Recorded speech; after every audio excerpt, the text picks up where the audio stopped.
Hey guys, Marcus Melnick here with Firearm Mentor. Hope you're enjoying my YouTube channel. Don't forget to like, share, and subscribe. These little things are free to you and really help the channel.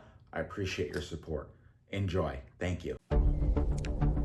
The views expressed are not those of local community broadcasting, WYML LP, or its management, volunteers, or underwriters. Greetings and welcome to the Personal Safety Show. This is Marcus Melnick from Firearm Mentor and Stress to Logic, your host. And folks, I'm recording this about a week and a half before it's going to air. And the reason why is I need to have dental work. I need to have a molar pulled, and later on I need to have oral surgery to put in a post or a what it's called, fake tooth. In any event, I will not be able to speak clearly upon getting that procedure. So I figured I'd plan ahead a little bit and do this way ahead of time. So if anything happens in the news that is safety related, firearm related, political related between now and the show, and I'm recording this on July 3rd, it won't get published because I can't predict the future. I can't read minds. But I want to share an experience that I had, and it was a sad experience, but it was a wonderful experience. So my stepson, his stepmom's father passed away, and I want to talk about him. His last name, it was Mr. Toma, and I don't know what his first name is, and there was a language barrier. I believe he spoke Farsi, but always and I'm the stepdad on the other side, but they have always included are part of the family in all sorts of family functions. They are a lovely family. And he passed away. So this little segment on the radio show is kind of a tribute to him and his children, who are absolutely wonderful people. They're great to my stepson. They're great to my wife and I, and really just awesome people. So I went to this funeral this morning, and I'm not one to go into churches. And nothing against it. It's just not in my religion. I don't have a lot of experience with it. When I worked for the Glencoe Police and Fire Department, my boss was a deacon with the Catholic Church. So with him, I went to church a lot. We used to have to drop things off, pick things up. We would drop things off at a sister church on the south side. And when I say drop things off, I mean like donations, clothing, food, that type of thing. So this service was at Mart Mariam Chaldean Catholic Church in Northbrook. And I had never been to a funeral like it. I'm going to have a conclusion. It's going to be safety related at the end. But I want to share with you what this funeral service was like. Of course, everyone was reacting the way that you would think that they should react. There was tears, there was smiles. However, the service was in a different language. And that language sounded really a lot like Hebrew. I don't speak Hebrew. I can read a little bit. But the reality is, it just sounded like I was in synagogue. Maybe it was the feeling that I didn't understand Hebrew either, and I didn't know what was going on. So the majority of the service was in another language. So I start looking up, and the family is, they are Assyrian. They're from Iraq, and I know almost the entire, at least immediate family. So I looked up the church's website, and they have Mass in English, Arabic, Surath. Those are the three languages that they speak. I thought I was listening to Farsi, but I wasn't. I was listening to Surath. What is Surath?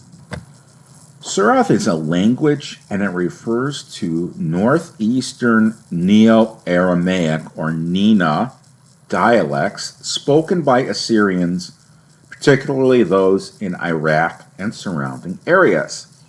It is also sometimes referred to as Assyrian Neo-Aramaic or Chaldean Neo-Aramaic and it's a direct descendant of Old Aramaic, the lingua franca of the ancient Assyrian Empire.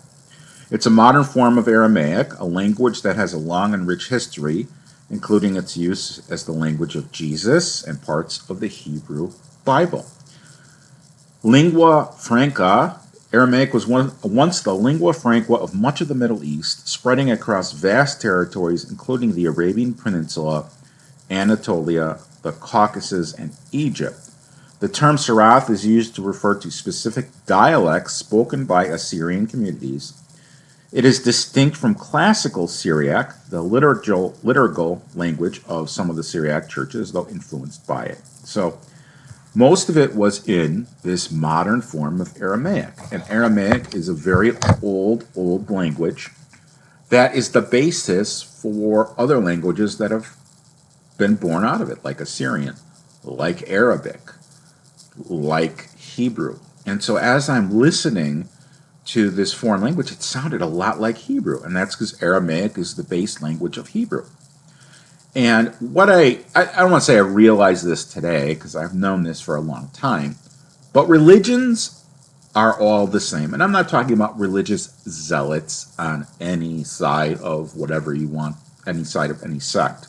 I'm talking about normal, regular people who may or may not go to church, who may or may not worship. Just regular people that live in the secular world. And what I realized a long time ago and was affirmed, that people are all the same. We might have different languages. We might have different traditions, and the traditions that they did at this service were all of the Catholic traditions. For example, when you go to a Jewish synagogue and you get a piece of bread, holy bread called challah, after the service, you shove it in your face. Here, it's a little bit more ceremonial, where the pastor would hold the, I forgot what it's called, the cracker that they used to signify the body of Christ, communion. He would hold the communion up, push it out, and then give it to the person as they lined up for communion. Okay, different tradition, but guess what? We're all eating. People just want to honor family members who have passed away. They want to honor God. They want to do the right things. And it was no different than any other religious service, or at least I should say that feeling was no different than any other religious service. So my heart goes out to the Toma family. May Mr. Toma's memory be a blessing to you. What's the safety connection here? Well, there are maybe 50 or 60 people at the funeral, decently attended, and 7 of them were my students. So, with that said, it was the safest funeral service you've ever been at. But it was nice to see some of my former clientele. And again, I wish everyone nothing but the best. And life is ups and downs. And for the Toma family, this is one of those times where it's a down time, but they will be resilient. They will have support from people like me and other family members, and they will begin to spend their lives possibly honoring Mr. Toma and his memory. We're going to take a short break. I want my listeners to know that this is my dream, teaching people about safety. If it weren't for you, if it weren't for my listeners, I couldn't live my dream. So on behalf of my family and myself, I want to thank each and every one of you for allowing me to live my dream. And I also want to continue to live my dream, and I'm excited to continue to spread the word of safety. Recently, I began a new service as a conference keynote speaker. So if anyone would like for me to speak at future events, or if anyone knows of an introduction or would like to discuss how we can work with one another, I'd love to do just that. The keynote speaking website is www.stress2logic.com. That is STRESS, 2 LOGIC.com. childean.com. If you're aware of any conference speaking engagements where you'd like to have me speak, I'd love an introduction. You can always share my electronic business card, which is Marcus Melnick, MarcusMelnick.com. Now, back to the show. Summer loving had me a blast. All right, there's a reason why I'm on the radio, and I'm not a singer. I just do talk. I am not a good singer. But everyone, I'm very excited. It is summertime. And that song was from Greece. But there are certain things in the summer that we have to do to keep safe. And I'm going to discuss some of those things. Did you know that crime rates in the summer are higher than at other times of the year? There's a reason why. And I have degrees in criminal justice. I've studied this. But crime rates tend to increase during summer months due to a combination of factors, including increased social interaction. So people are out on their front porches, they're out in the neighborhood, longer daylight hours, and potentially higher temperatures. These factors can lead to more opportunities for crime, heightened aggression, and a greater number of people being out and about, making them potential targets for perpetrators. So we're going to do a little bit of a breakdown in this. Summer brings more opportunities for social gatherings, parties, and vacations, leading to more people being out in public and potentially engaging in risky behaviors, including excessive alcohol consumption, or just people being in conflict with each other. I mean, look at society. We are a divided society, politically, economically, and that creates tension. With more daylight hours, there's simply more time for people to be out and about, which increases the chance of both being a victim and a perpetrator being in the same place at the same time. Some research suggests that high temperatures can lead to increased irritability and aggression, potentially contributing to violent crime. Now, here's the funny thing, increased irritability. Well, yeah, I'm just as irritable in the summer as I am in the winter, and that's a lot. Ask my family. And guys, obviously, I'm kidding around. This summer break can also lead to more unsupervised time for juveniles because of summer break, potentially resulting in increased juvenile crime.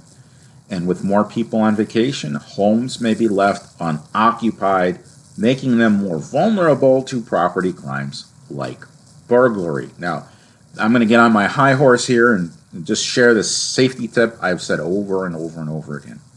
People are so eager to share their vacation photos. Like, for example, when I was a little kid, we went to my Aunt Joyce's house, and they had just gotten back from a princess cruise. And at the time, Love Boat was on. Oh, they went on the Love Boat. Oh, it was great. And I was a little kid. They showed everyone their video. I don't know what I'm looking at. I'm a little kid. But now that social media is out and instant gratification is a thing in our society, a lot of people will post photos of themselves out to dinner, on vacation, on a beach. And I'm all for sharing positive events on social media after the event is over, after you're home. Otherwise, you're broadcasting to the world, hey, I'm not home. Come on in and burglarize me. With that said, please share your photos of your vacation, of your dinner, of your food, of your cooking ability. But do it afterwards. Don't do it during the activity that you are participating in. Another safe thing that I want to do, or that I'm doing, is on Facebook Marketplace, I have a couple things posted from a garage sale that we did. And some of them are like toy trains, artwork, cool, no problem. Let's do a porch pickup. Some of the items, though, are a range bag, a reloading press, Smith & Wesson J-frame grips. I will not do a porch pickup with those. I'm not telling everyone where I live and my house has firearms in it. That is just not going to happen. As a matter of fact, my forward-facing address on my business is an office. It is not my home. So that's just a little safety tip for the summer, well, for any time. Increased tourism can also lead to more crime in certain areas, as tourists sometimes are seen as easy targets, or they might be more susceptible to victimization. So, shooting and violence increase in the summer months, and as I'm looking at NPR from an article from last year, there was a flurry of shootings around the holiday last year. I'm talking about July 4th, that left more than a dozen people dead and over 60 wounded in Chicago. 2 years prior to that, or 3 years ago, there was another mass shooting at a 4th of July parade that left 7 people dead near Chicago. The mother of a 10-year-old boy was left paralyzed by the attack, said Wednesday that her family won't go to this year's parade, which is returning for the first time since the shooting. That was last year's parade. The article is a year old. Now, mass shootings, that's kind of a one-off. That's not you hear it on the news. It's an everyday occurrence. But the problem with mass shootings is the definitions, the legal definitions, the media definitions are all over the place different. Is a gang drive-by a mass shooting? Yes. Does it get counted? Yes. Does it happen daily or weekly? Yes. But that's not the type of mass shootings that happen at the Highland Park Parade. So that's kind of a one-off. And I used to go to parades when I was a kid or when my kids were little, but I'm a little hesitant to go to a parade these days. And it's kind of stupid because, like I said, it's a one-off. But at the same time, it has happened. And there are copycat criminals out there. So be aware, summer months produce greater crime. If you're interested, we have a class coming up at the end of July. Before you sign up, send me a message via my electronic business card, which is marcusmelnick@firearmmentor.com. And I'd love to tell you about the class before you sign up. And we're going to have it. So that's great. A lot of firearms instructors take the summer off because enrollment is low. And enrollment is low. But here's the difference between me and other instructors. I'm not going to say to the public, oh, you need to take my class because I need to pay my son's tuition bill. No, that's not what I do need to pay my son's tuition bill, but that's no one's business. That's my business. So I will say, instead of you need to take a class, I will say I offer a class for those who are interested. It's a safety class. It's A to Z. You do get a concealed carry permit afterwards. But the focus is the client. The focus is not the vendor. And so whenever I hear a vendor say something like, well, I need you to give me business so I can go fishing or I can go on vacation or whatever, you just lost my business. I'd like for you to give me business because you need a sign made. Oh, great. I need a sign made so I can use your business. I just did some business with a sign company. I'm doing some expos. I'm doing the Northbrook Chamber of Commerce Business Expo. And then the last Wednesday of the month, I will be at the Northbrook Farmers Market at the Chamber booth advertising my business. Come on by. I got some swag for you. I'll talk about it more as it gets closer. But if you ever want something to do, the Northbrook Chamber Expo will allow everyone to build new connections and learn about chamber member businesses at the 2025 Business Expo and After Hours. There's going to be more than 50 exhibitors, and we'll be presenting engaging displays, product demos, contests, samples.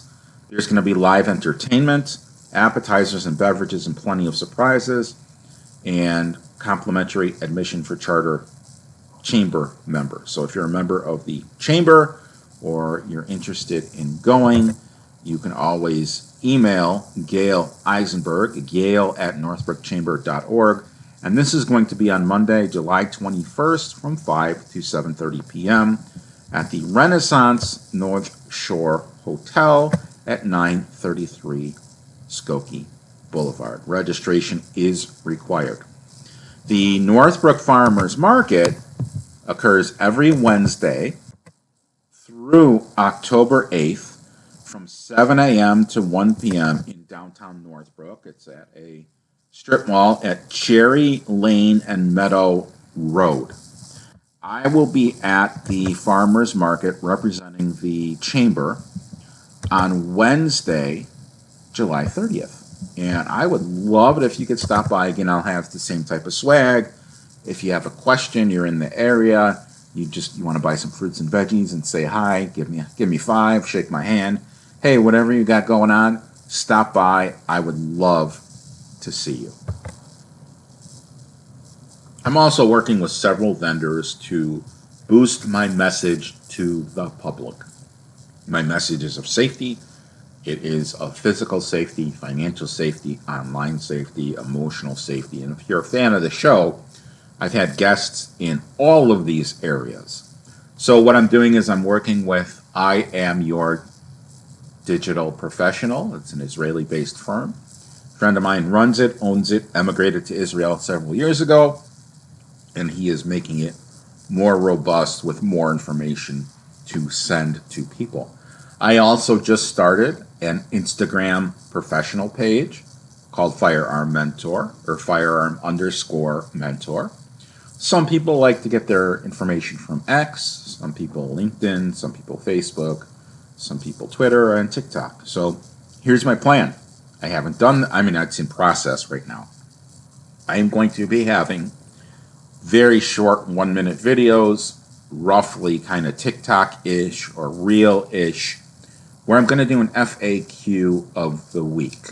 I get a lot of the same questions. They're frequently asked questions that I don't address on the show. For example, what is a FOID card? Well, a FOID card is a firearm owner identification card. The FOID Act was enacted in 1968 during a time of civil unrest and assassinations, not unlike recent years. But the state legislature in Illinois said, maybe we ought to be able to identify people who are eligible to carry a firearm, and that's how it was born. It is basically a daily background check to make sure that individuals do not get into trouble with the law or are hospitalized for a psychiatric reason. It's not a bad thing. I mean, everyone in the gun industry, every law is an infringement. Okay, but I still want to have the firearms out of the hands of people that should not have them. And in theory, the FOID system does that. Now, I really don't think you need a separate ID card. There's now a digital card. I think this can all be done as an endorsement on a driver's license, simplify things. But then again, that is my opinion. So in any event, I go in, what is the FOID card? How did it come to be? And all sorts of information packed into 60 to 120 seconds. And then I'm going to distribute it via all of the social media outlets I just mentioned. Facebook, Twitter, Instagram, TikTok. Because different people want to digest their information in different ways. I'm setting up professional accounts on both TikTok and Instagram. I'm getting there. TikTok I have not started yet. And my personal TikTok just has funny stuff. For example, we got a new Keurig. So I made myself a cup of coffee in the old one, and I videoed myself unboxing the new one and with a cup of coffee in my hand and said, isn't this ironic? Setting up a coffee maker while drinking coffee. Another video I did was I had a coffee cup. I bought this during the pandemic when we were big on Zoom. I'd have a weekly, was it a weekly or daily call with a bunch of my friends in the firearms industry, particularly those involved in IGOT, or Illinois Gun Owners Together, which is just basically a Facebook group. It's a group of people with similar interests, not an official organization. But we would get on and we would talk about politics and basically BS with each other. So I bought this black coffee mug, and on the side of it says, have a nice day. And as you tip it up to drink it, on the bottom of the cup is a hand in the configuration of a middle finger.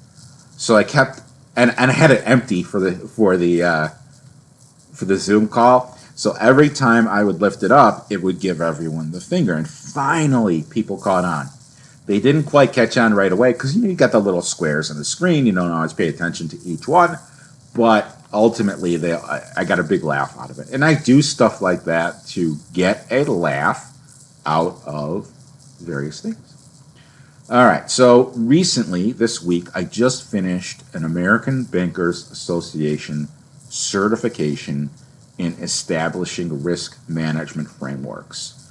And that's for my other endeavor, which is in the finance industry, which is outside of the scope of this radio program. But risk management is risk management.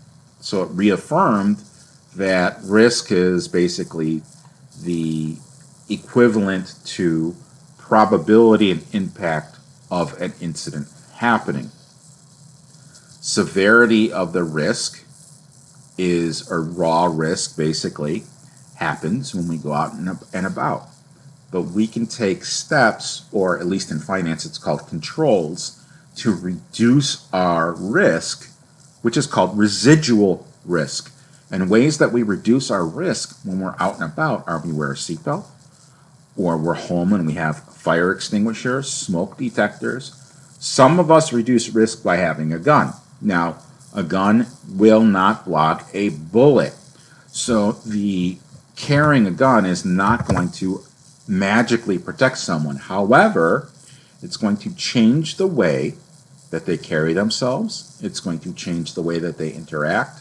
It makes them a lot nicer, a lot more polite, and you carry with an air of confidence. Now, a firearm only allows you to respond to violence. It doesn't prevent it. It's not a shield. But carrying a firearm is one of those reductions in risk for criminal attack. But it also is an increase in risk for deploying it, for getting arrested, for using it. So again, you have to manage your risks when you are out and about. I hope you enjoyed this little episode or this little segment. We'll be back in a few minutes with the second segment of the show.